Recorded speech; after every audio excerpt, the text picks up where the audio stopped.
يتربصن بأنفسهن أربعة أشهر وعشرا அவர்கள் 4 மாதம் 10 நாள் வரையிலும் அவர்கள் காத்திருக்க வேண்டும். பைதா பலகுன அஜலஹுன்ன அவர்கள் தங்களுடைய தவணையை அடைந்து விட்டால் ஃபலா ஜுனாஹ அலைக்கும் உங்கள் மீது குற்றமில்லை. ஃபீமா ஃபால்ன ஃபி அன்ஃபுஸிஹின்ன பில் மஅரூஃப் நல்ல முறையிலே அவர்களுடைய விஷயத்திலே அவர்கள் செய்து கொள்வது, எதை விரும்புகிறார்களோ அதை செய்து கொள்வதிலே உங்கள் மீது குற்றமில்லை. வல்லாஹு பிமா தஅமலூன ஹபீர் அல்லாஹ் தஆலா நீங்கள் செய்யக்கூடியவற்றை நன்கு அல்லாஹ் தஆலா அறிந்தவனாக இருக்கின்றான் என்று அல்லாஹ் தஆலா சொல்லி காட்டுகின்றான். இப்போ இந்த ஆயத்தில் பார்த்தீங்க அப்படின்னா, கணவன் மரணித்து விட்டால் மனைவி எவ்வளவு காலம் இத்தா இருக்க வேண்டும் அதை பற்றி அல்லாஹ் தஆலா பேசுகின்றான். இந்த ஆயத்திலே அல்லாஹ்வினுடைய கட்டளை, கணவன் மௌத்தாகிவிட்டால் மனைவி இருக்கிறாளே, கணவன் மௌத்தா போனதுக்கு அப்புறமேல 4 மாதம் 10 நாள் வரையிலும் 4 மாதம் 10 இரவுகள் வரையிலும் அவள் இத்தா இருக்க வேண்டும். கணவன் அவளோடு உடல் உறவிலே இருந்திருந்தாலும் சரி, உடல் உறவிலே இல்லாமல் இருந்தாலும் சரி, வயசான கிழவியாக இருந்தாலும் 4 மாதம் 10 நாள் இத்தா இருந்து தான் ஆகணும். கணவன் வெளிநாட்டில் இருந்தான், அப்படியே மூத்தா போயிட்டான், அப்பையும் 4 மாதம் 10 நாள் இத்தா இருந்து தான் ஆக வேண்டும். அதில் எந்த விதமான மாற்றத்துக்கும் வேலையே கிடையாது. இந்த மசாயில் நிறைய பொம்பளைகளுக்கு தெரியாது. சொல்லுங்க, அதாவது 40 நாள் இருக்கிறாங்க. இந்த 40 நாள்லாம் என்ன கணக்குன்னு எனக்கு தெரியலை. அல்லாஹ் தஆலா இருக்கிறானே 4 மாதம் 10 நாள் தான் கணவன் மௌத்தா போயிட்டா இத்தா இருக்க சொல்லி அல்லாஹ் தஆலா சொல்லி காட்டுகிறான். இந்த விஷயத்தில் இஜ்மாவும் இருக்கின்றது. நிறைய உலமாக்கள் இதை சொல்லுகின்றார்கள். ஆதாரம் என்ன அப்படின்னு பார்த்தீங்கன்னா, ஒன்று இந்த ஆயத்தில் பார்த்தீங்கன்னா பொதுப்படையாக அல்லாஹ் ரப்புல் ஆலமீன் பேசியிருக்கிறான். ரெண்டாவது என்னன்னு பார்த்தீங்கன்னா, ஒரு ஹதீஸு முஸ்னத் அஹ்மது சுனனுடைய கிதாபுகளில் அந்த ஹதீஸ் இருக்குது. திருமிதி அவர்கள் அதை சஹீஹான அறிவிப்பு அப்படின்னும் சொல்லியிருக்கிறாங்க. அந்த அறிவிப்பு என்ன அப்படின்னு பார்த்தீங்கன்னா, ஹஜ்ரத் இப்னு மசூத் ரலியல்லாஹு தஆலா அன்ஹு அவர்களிடத்தில் கேள்வி கேட்கப்பட்டது. ஒருத்தர் ஒரு பொண்ணை கல்யாணம் பண்ணார். அவளோடு உடலுறவில் இல்லை, அவர் உடலுறவுலாம் ஒன்றும் பண்ணலை, மகரும் நிர்ணயிக்கவில்லை, அவர் மௌத்தா போயிட்டார். இப்போ இது சம்பந்தமாக நீங்கள் என்ன ஃபத்வா கொடுக்குறீங்க அப்படின்னு சொல்லிட்டு ஹஜ்ரத் இப்னு மசூத் ரலியல்லாஹு தஆலா அன்ஹு அவர்களிடத்தில் கேட்கப்பட்டது. கல்யாணம் ஆச்சு, அவங்களுக்குள்ளார செக்ஸுவல் லைஃபு அவங்களுக்குள்ளார எதுவும் நடக்கலை, மகரும் நிர்ணயிக்கப்படலை, கணவன் மௌத்தா போயிட்டார். இப்போ இந்த பெண் என்ன செய்கிறது, இதுக்கு ஃபத்வா கொடுங்க அப்படின்னு சொல்லி இப்னு மசூத் ரலியல்லாஹு தஆலா அன்ஹு அவர்களிடத்திலே கேட்கப்பட்டது. அவங்க ஒன்றும் பதிலே சொல்லலை, ஃபத்வாவே கொடுக்கலை. அவர் கேள்வி கேட்டவர் விடமாட்டேங்கிறார். அவர் மறுபடி பல வாட்டி இந்த கேள்வியை அவர்கிட்ட கேட்டுக்கிட்டே இருக்கார். என்ன சொல்றீங்க, சொல்லுங்க அப்படின்னு சொல்லி. அப்போ இப்னு மசூத் ரலியல்லாஹு தஆலா அன்ஹு அவங்க சொன்னாங்க, நான் என்னுடைய அபிப்பிராயத்தை கொண்டு ஃபத்வா கொடுக்கிறேன். அது சரியாக இருந்துச்சு அப்படின்னு சொன்னால் அது அல்லாஹ்வின் புறத்திலே இருந்து உள்ளது. அது தவறாக இருக்குமேயானால் அது என் புறத்திலே இருந்தும் ஷைத்தான் புறத்திலே இருந்தும் வந்தது, அல்லாஹ் ரசூல் இதை விட்டு நீங்கியவர்கள் அப்படின்னு சொல்லிட்டு இப்னு மசூத் அவர்கள் கூறிவிட்டு அவங்க ஃபத்வா கொடுத்தாங்க. என்ன ஃபத்வா கொடுத்தாங்க? என்னுடைய ஃபத்வா என்னவென்றால், அந்த பெண்ணுக்கு முழுமையான மகர் கொடுக்கப்பட வேண்டும். அவங்க குடும்பத்தில் என்ன வழக்கமோ, குடும்பத்தில் உள்ளவங்களுக்கு மகர் கொடுத்துருப்பாங்கல்ல, அது என்ன வழக்கமோ அந்த மகரை அந்த பெண்ணுக்கும் கொடுக்க வேண்டும். அதில் எந்த விதமான குறை நிறை அது எதுவும் அதில் செய்யப்படக்கூடாது. என்ன மகரோ குடும்பத்தில் உள்ள பழக்கம், அந்த மகர் அவங்களுக்கு கொடுத்து விட வேண்டும். அதே மாதிரி அந்த பெண்ணு முழுமையாக இத்தாவை கழிக்க வேண்டும். முழுமையாக இத்தாவை கழிக்க வேண்டும்னா அந்த 4 மாதம் 10 நாள் அவள் இத்தாவை கழிக்க வேண்டும். கணவனுடைய சொத்துல என்னங்க குடும்பம் நடத்தவே இல்லை எங்க, வாழவே இல்லை எங்க அப்படின்னாலும் அவளுக்கு சொத்திலேயும் உரிமை இருக்கிறது, அவளை வாரிசாகவும் ஆக்கப்படும் அப்படின்னு சொல்லி இந்த மாதிரி இப்னு மசூத் ரலியல்லாஹு தஆலா அன்ஹு அவங்க சொன்னாங்க. இதை கேட்டுட்டு சஹல் இப்னு யஸார் அஸ்ஜஇ ரலியல்லாஹு தஆலா அன்ஹு அவங்க உடனே எழுந்திருச்சு நின்றாங்க. எழுந்திருச்சு நின்றுட்டு அவங்க சொன்னாங்க, உரூபின் வாசிக்குடைய விஷயத்தில் பெருமானார் அவர்கள் இப்னு மஸ்ஊத் என்ன தீர்ப்பு செய்தார்களோ இதே தீர்ப்பு தான் அவங்களும் செஞ்சாங்க அப்படின்னு சொல்லி அவர் சொன்னார். அப்போ இப்னு மஸ்ஊத் ரலியல்லாஹு தஆலா அன்ஹு அவங்க இதை கேட்டுட்டு ரொம்ப சந்தோஷம் அடைஞ்சாங்க. சரி, ரசூலுல்லாஹ்வும் நம்ம சொன்ன மாதிரி தான் தீர்ப்பு செஞ்சுருக்காங்க அப்படின்னு சொன்னால் அப்போ நம்ம ஒன்றும் தப்பு செய்யலை, நம்ம சரியாக தான் நம்ம தீர்ப்பு செஞ்சுருக்கோம் அப்படின்னு சொல்லிட்டு அவங்க சந்தோஷம் அடைந்தார்கள். தீர்ப்புகளில் தவறுகள் வருவது சகஜம்தான், அது ஒன்றும் இது கிடையாது. அதனால தான் ஒரு கோர்ட்டில் வேலை நடக்கலைன்னா அடுத்த கோர்ட்டில் அப்பீல் பண்ணலாம். அப்பீல் பண்ணி அந்த கோர்ட்டில் வந்து அதே கேஸை வந்து மறுபடியும் நம்ம வந்து விசாரணைக்கு எடுத்துக்கொள்ளலாம். அது இருக்கிறது தான் அரசாங்கத்தில், இங்கேயும் இந்தியாவிலேயும் அந்த சட்டங்கள் இருக்கிறது. சில ரிவாயத்துகளிலே இருக்கிறது, அதாவது அஸ்ஜா அவர்கள் நிறைய பேரிடத்திலே இருந்து இந்த ரிவாயத்தை அறிவித்து இருக்கிறார்கள். இது 4 மாதம் 10 நாள் அப்படிங்கிறது இருக்குது. இது நார்மலான பெண்கள் எல்லாருக்கும் வந்து கணவன் மௌத்தா போயிட்டான் அப்படின்னா 4 மாதம் 10 நாள் இதா இருக்கணும். ஒரு பெண்ணுடைய கணவன் மௌத்தா போயிட்டான், அப்போ அந்த நேரத்தில் அந்த பெண் வந்து பிரெக்னெண்ட்டாக இருக்கிறாள், மாசமாக இருக்கிறாள் அப்படின்னு சொன்னால் அவளுடைய இத்தா வந்து 4 மாதம் 10 நாள் கிடையாது. அவளுடைய இத்தா எப்போ அப்படின்னு சொன்னால் டெலிவரி எப்போ டெலிவரி ஆகுதோ அதோட அவளுடைய இத்தா முடிஞ்சு போச்சு. கணவன் மரணம் அடைந்து 1 மணி நேரத்தில் அவளுக்கு டெலிவரி ஆயிடுச்சு அப்படின்னு சொன்னால் அத்தோட அவளுடைய இத்தாவும் முடிஞ்சு போச்சு. அதுக்கப்புறம் அவள் செகண்ட் மேரேஜ் பண்ணணும் அப்படின்னு சொன்னால் தாராளமாக அவள் திருமணம் முடிக்கலாம். முடிப்பதற்கு ஷரியத்தில் அவளுக்கு அனுமதி கொடுக்கப்பட்டு இருக்கிறது. குர்ஆன் ஷரீஃபில் அல்லாஹ் ரப்புல் ஆலமீன் ஒரு ஆயத்தில் அல்லாஹ் பேசுவான், வௌலாத்துல் அஹ்மாலி அஜலுஹுன்ன ஐயதஅன ஹம்லஹும். பிரெக்னன்ட் லேடிஸுகளுக்கு உண்டான இத்தா அவர்களுடைய டெலிவரி அப்படின்னு சொல்லி இப்படி சொல்லப்பட்டது. எப்போ டெலிவரி ஆகுதோ அத்தோட முடிஞ்சு போச்சு இத்தா. அதுக்கப்புறம் அவங்க அடுத்த கல்யாணம் பண்ணணும் அப்படின்னு சொன்னால் தாராளமாக அவர்கள் அடுத்த திருமணம் முடிப்பதற்கு ஷரியாவில் அவர்களுக்கு அனுமதி இருக்கிறது. ஹஜ்ரத் இப்னு அப்பாஸ் ரலியல்லாஹு தஆலா அன்ஹுமா அவர்கள் இந்த மசாயிலிலே என்ன சொல்றாங்க அப்படின்னு சொன்னால், அவளுடைய டெலிவரி காலத்தையும் இந்த 4 மாதம் 10 நாளையும் ரெண்டையும் வச்சு பார்க்கப்படும். எது தூரமாக இருக்குதோ அதுதான் அவளுடைய இதாவுடைய காலம் அப்படின்னு சொல்றாங்க. அப்படின்னா என்ன அப்படின்னு பார்த்தீங்கன்னா, அதாவது டெலிவரிக்குன்னு ஒரு டைம் கொடுத்துருப்பாங்க. இந்த டேட்டில் வந்து இந்த பொண்ணுக்கு டெலிவரி அப்படின்னு கொடுத்துருப்பாங்க. இப்போ அந்த டேட்டுக்கும் 4 மாதம், அந்த டேட்டு வந்து 4 மாதம் 10 நாளைக்கு முன்னால் வந்துடுது அப்படின்னு சொன்னால் அப்போ 4 மாதம் 10 நாள் தான் இதா.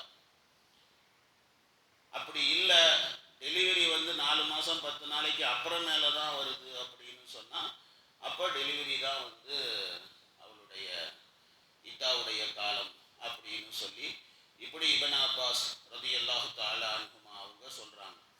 இது வந்து தத்பீக்கின் அடிப்படையில் இப்னு அப்பாஸ் அவர்கள் கூறுகிறார்கள். அதாவது குர்ஆன் படிக்கும் அமலாயிருச்சு, ஹதீஸ் படிக்கும் அமலாயிருச்சு. அதனால் இது ரெண்டையும் சேர்த்து ஒட்டு மொத்தத்தில் இப்படி ஒரு விஷயத்தை ஹஜ்ரத் இப்னு அப்பாஸ் ரலியல்லாஹு தஆலா அன்ஹுமா அவங்க சொல்கிறாங்க. ஆனால் இதற்கு நேர் மாற்றமான ஒரு ரிவாயத்து புகாரி முஸ்லீமில் தெளிவான முறையில் அது ஒரு ரிவாயத்து ஒன்று வந்திருக்குது. அந்த ரிவாயத்தில் என்ன இருக்குது அப்படின்னு பார்த்தீங்கன்னா, ஹஜ்ரத் சபியா அஸ்லமியா ரலியல்லாஹு தஆலா அன்ஹா அவங்களுடைய கணவனார் மௌத்தா போயிட்டார். அவர் மௌத்தா போகிற நேரத்தில் இந்த சபியா இருக்காங்களே, அவங்க வந்து அந்த நேரத்தில் அவங்க ப்ரெக்னென்ட் லேடி, அவங்க மாசமாக இருந்தாங்க. அப்போ அந்த நேரத்தில் கணவன் மௌத்தாகி சில இரவுகள் கழிந்தது, அவங்களுக்கு டெலிவரி ஆயிடுச்சு. டெலிவரி ஆகி குழந்தையும் பிறந்துருச்சு. குழந்தை பிறந்ததுக்கு அப்புறமேல அவங்க வந்து அந்த குழந்தை அந்த ரத்தம் அதெல்லாம் நின்றதுக்கு அப்புறமேல அவங்க குளிச்சுட்டு அவங்க ஆடையெல்லாம் நல்ல ஆடையாக உடுத்திட்டு அவங்க இருந்தாங்க. அப்போ ஹஜ்ரத் அபு சனாபில் இப்னு பாக்கக் அவர் என்ன கேட்டார் அப்படின்னா, என்ன நீ கல்யாணம் பண்ணணும்னு நினைக்கிறியா அப்படின்னு சொல்லி அவங்க கேட்டாங்க. அல்லாஹ் மேலே சத்தியமா எதுவரையிலும் 4 மாதம் 10 நாள் கழிந்து விடாதோ நீ கல்யாணம் பண்ண முடியாது அப்படின்னு சொல்லிட்டு இந்த மாதிரி அவர் சொன்னார். அபுசனானி இவன் அவர் இப்படி சொன்னார். இப்போ சபியா இருக்காங்கள, அவங்க என்ன பண்ணாங்க, இதை கேட்டுட்டு ஒன்றும் பதில் பேசலை. பொம்பளை போய் என்னத்தை போய் பேசுவாங்க, ஒன்றும் பேசலை. சாயங்காலம் ரசூலுல்லாஹி ஸல்லல்லாஹு அலைஹி வஸல்லம் அவங்களுடைய சன்னிதானத்துக்கு வந்துட்டாங்க. வந்துட்டு பெருமானார் இடத்துல இந்த மசாயிலை கேட்டாங்க, என்ன நாயகமே அப்படின்னு சொல்லி.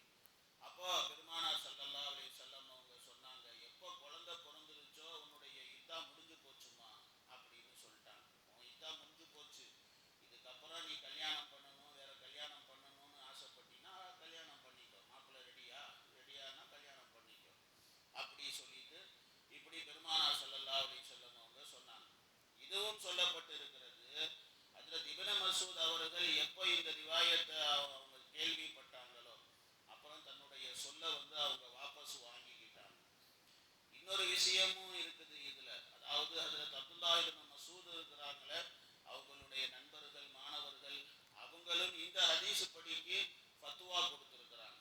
அப்ப என்ன தெரியுது அப்படின்னா, குர்ஆன் ஹதீஸுக்கு தான் இம்பார்ட்டன்ட். நம்மளுடைய அபிப்பிராயம் குர்ஆன் ஹதீஸ் படிக்கு இருந்தாலும் அது நேரடியாக குர்ஆன் ஹதீஸ்ல வார்த்தைகள் வருகிறது அப்படின்னு சொன்னா அதன் படிக்கு தான் அமல் செய்ய முடியும். குர்ஆன்லையும் அல்லாஹ் அதை பத்தி அல்லாஹ் தஆலா சொல்லி இருக்கிறான். நேற்று கூட ஒரு ஆயத்துடைய தஃசீர் மாணவர்களுக்கு மாணவிகளுக்கு நான் பாடம் நடத்தும் போது சொன்னேன். வமா கான லில் முஃமினின் வலா முஃமினத்தின் இதா கதல்லாஹு வ ரசூலுஹு அம்ரன் அன் யகூன லஹுமுல் ഖിയറத்து மின் அம்ரிஹிம். அல்லாஹ் ரசூல் ஒரு விஷயத்தை தீர்மானிச்சுட்டா அதுக்கப்புறம் மேல மூமினான ஆணுக்கோ மூமினான பெண்ணுக்கோ அதுல அபிப்பிராயம் கொள்வதற்கு எந்த விதமான ஒரு ஆப்ஷனும் கிடையவே கிடையாது. அல்லாஹ் ரசூல் என்ன சொன்னாங்களோ அதுதான். ஸோ அதனால அவங்க தன்னுடைய கருத்தை அவங்க ரிட்டர்ன் வாங்கி கொண்டாங்க. அதே மாதிரி இந்த அடிமைகள் அந்த காலத்துல இருந்தாங்க. அடிமை பெண்களுடைய இதாவுடைய விஷயத்துல நான் ஏற்கனவே சொன்ன மாதிரி சுதந்திரமான பெண்ணுக்கு 4 மாசம் 10 நாள் அப்படின்னு சொன்னா அடிமை பெண்ணுக்கு 2 மாசம் 5 நாள் அவளுடைய இதா. ஜம்ஹூருடைய மஸ்ஹப் அதுதான். அதாவது தண்டனையுடைய இது நிறைவேற்றப்படும் போதும் பார்த்தீங்கன்னா சுதந்திரமான பெண்ணுக்கு எவ்வளோ கொடுக்குறோமோ தண்டனை அதுல பாதி தான் இவளுக்கும் கொடுக்கப்படும். அதே மாதிரி இதாவும் அப்படிதான் அப்படிங்கிறது தான் பொதுவான உலமாக்களுடைய கருத்து. இப்னு சிரீன் ரஹ்மத்துல்லாஹி அலைஹி சில ஜாஹிரியாவுடைய உலமாக்கள் அவங்க என்ன சொல்றாங்க அப்படின்னு சொன்னா, எல்லாம் பொம்பளை தானங்க, சுதந்திரமான பொண்ணா இருந்தா என்ன அடிமையா இருந்தா என்ன எல்லாம் பொம்பளைங்க தான், அதனால எல்லாருக்கும் இதாவுடைய காலம்லாம் ஒரே காலம்தான், ஆயத்துல பொதுவாகத்தான் சொல்லப்பட்டு இருக்கிறது அப்படின்னு சொல்லி இப்படி அவங்க சொல்றாங்க. சையத் இப்னு முஸையிப் ரஹ்மத்துல்லாஹி அலைஹி, அபுல் ஆலியா ரஹ்மத்துல்லாஹி அலைஹி போன்றவர்கள் இதைத்தான் சொல்றாங்க. அதாவது இந்த இதா பொம்பளைங்க இருக்கிறாங்களே இதனுடைய ஹிக்மத் என்ன அப்படின்னு பார்த்தீங்கன்னா, ஒருவேளை அந்த பெண்ணு மாசமாக இருந்தால் அப்படின்னு சொன்னா பிரெக்னண்டாக இருந்தால் அப்படின்னா அந்த இதாவுடைய காலத்துல அவளுடைய பிரெக்னன்சி அது வெளியில தெரிஞ்சிடும். அப்படி இல்லைன்னா மௌத்தா போனதுக்கு அப்புறம் இல்ல தலாக்கு கொடுத்ததுக்கு அப்புறம்னால உடனே இன்னொருத்தனை கல்யாணம் பண்ணி வச்சீங்கன்னா பிறக்கிற புள்ள யாருக்கு, இதுல நிறைய விஷயம் இருக்குது, வராசத்துடைய சம்பந்தம் இருக்குது, யாருடைய புள்ள அப்படிங்கிறது அதை பார்க்க வேண்டிய விஷயம் இருக்குது, நிறைய மசாயில் அது தொட்டு தொட்டு இருக்குது. ஒரு ஒரு மனிதனுடைய பிறப்பு அப்படிங்கிறது அது சுத்தமான பிறப்பாக இருக்க வேண்டும். ஸோ அதனால இந்த விஷயத்துல கண்டிப்பா இந்த இதாங்கிறது வெரி வெரி வெரி இம்பார்ட்டன்ட். கல்யாணம்லாம் பண்ண போறது இல்லைங்க அப்படின்னு, நீ கல்யாணம் பண்ணாம போ, அது உன்னுடைய விருப்பம். ஆனா இதாவை சரியான முறையில தலாக்கான பெண்ணா இருந்தா 3 மாதவிடாய், கணவன் மௌத்தா போயிட்டாரு அப்படின்னு சொன்னா 4 மாசம் 10 நாள். இதுல உள்ள ஹிக்மத்து இந்த பிரெக்னன்ட் அது வெளிக்காட்டிடும் அந்த இதாவுடைய காலம். இப்னு மஸ்ஊத் அவர்களினுடைய ஒரு ரிவாயத், மர்ஃபுவான ரிவாயத்